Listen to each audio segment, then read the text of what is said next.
Hello, good morning అండి. నా పేరు డాక్టర్ శశివర్ధన్ జంజరాల. నేను టీఎక్స్ హాస్పిటల్ బంజారా హిల్స్లో ఇంటర్వెన్షనల్ కార్డియాలజిస్ట్గా వర్క్ చేస్తున్నాను. మార్కెట్లో లైక్ ఆటోమేటిక్ మిషన్స్కి మాన్యువల్ బీపీకి చాలా వేరియేషన్స్ వస్తాయని ఉంటుంది. లైక్ మార్కెట్లోన ద ఆటోమేటిక్ మిషన్స్ ఏవైతే దొరుకుతున్నాయో అవి ప్రాపర్లీ క్యాలిబ్రేటెడ్ ఉండట్లేదు. So there are only very few companies which have got good calibration. So it's pretty much difficult, అంటే ఈ టైంలో pretty much difficult. So anyway మీరు ఎవ్రీ టైం అదే బీపీ మెజర్ ఆపరేటర్స్తో చెక్ వన్స్ మీరు డయాగ్నోస్ అయిపోయిన తర్వాత మీకు అప్రోప్రియేట్ ఆటోమేటిక్ బ్లడ్ ప్రెషర్తో మీకు మ్యాచ్ అయిన తర్వాత అదే బీపీ మిషన్తో మీరు చూసుకోవచ్చు, ఏం పెద్ద ఇష్యూ ఉండదు.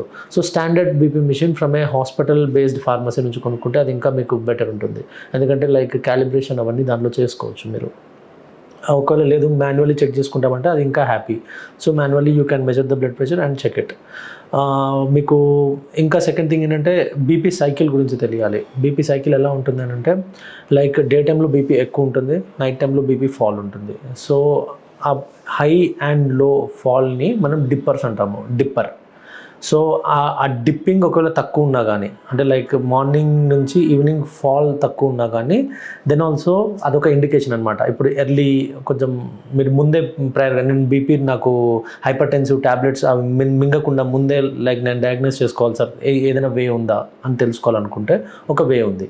మీరు మార్నింగ్ బీపీ చెక్ చేయండి ఇందాక చెప్పినట్టు, అండ్ ఆల్సో ఈవినింగ్ కూడా తినే ముందు బీపీ చెక్ చేయండి. So morning and evening difference ఉండాలి. లేదు అని అంటే మీరు ఇంపెండింగ్ అంటే ఫ్యూచర్ డేస్లో మీరు బీపీ మీది పెరుగుతుంది ఇంకా. సో మీకు ట్యాబ్లెట్స్ వాడాల్సిన అవసరం పడుతుంది. సో ఇది బేసిక్ క్రక్స్. సో దీని తర్వాత లైక్ ఏదైనా న్యాచురల్ రెమెడీస్ ఉన్నాయా in order to prevent blood pressure పెరగకుండా?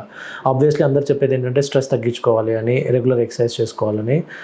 వీటిలో అంటే మీకు బేసిక్ ప్యాథాలజీ తెలిస్తే then it will be better. అంటే స్ట్రెస్ వల్ల ఏంటంటే మీకు ఇన్ఫ్లమేటరీ మీడియేటర్స్ రిలీజ్ అవుతాయి. ఆ ఇన్ఫ్లమేటరీ మీడియేటర్స్ అన్నింటినీ కూడా తగ్గిస్తే మీకు ఆటోమేటికలీ లోపల హార్మోన్స్ రిలీజ్ అయ్యి తగ్గుతాయి, ఆల్డోస్టెరాన్ అనే హార్మోన్స్. సో వాటి తగ్గించే ఫుడ్ ప్రోడక్ట్స్ ఏవైతే ఉన్నాయో like antioxidants, carrots, green leafy vegetables, అన్నీ మన బెర్రీస్, నట్స్, ఇవన్నీ తీసుకోవడం వల్ల ఏమవుతుందంటే మీ ఇన్ఫ్లమేటరీ మీడియేటర్స్ తగ్గిపోతాయి. సో దాని ఎఫెక్ట్ ఆన్ ద రిసెప్టర్స్ కూడా తగ్గుతాయి. And second thing, 2 major natural anti aldosterone things ఏంటంటే గార్లిక్ అండ్ జింజర్ గార్లిక్ మీరు క్రష్ చేసుకొని వాటర్లో డిప్ చేసుకొని ఎర్లీ మార్నింగ్ ఒక గ్లాస్ ఆఫ్ వాటర్ హీట్ చేసుకొని just discard those thing and filter చేసుకొని తాగేసేయండి. That is a very good remedy. And anti aldosterone ఉంటుంది దాంట్లో, ఆ రెండిట్లో జింజర్ అండ్ ఆల్డోస్టెరాన్లో. So that will help in preventing you from getting high BP. అది కాకుండా రెగ్యులర్ ఎక్సర్సైజ్ చేస్తే ఏమవుతుందంటే మీ బాడీలో సిస్టమిక్ వాసోడైలేషన్ జరుగుతుంది. అంటే కిందకి హార్ట్ పంప్ చేయాల్సిన అవసరం తక్కువ పడుతుంది. సో అంటే ఎంతైతే ప్రెషర్తో అది పంప్ చేయాలో దానికి అవసరం తక్కువ పడుతుంది. సో అది కూడా మీకు easy, like it will be helpful for you. Thank you.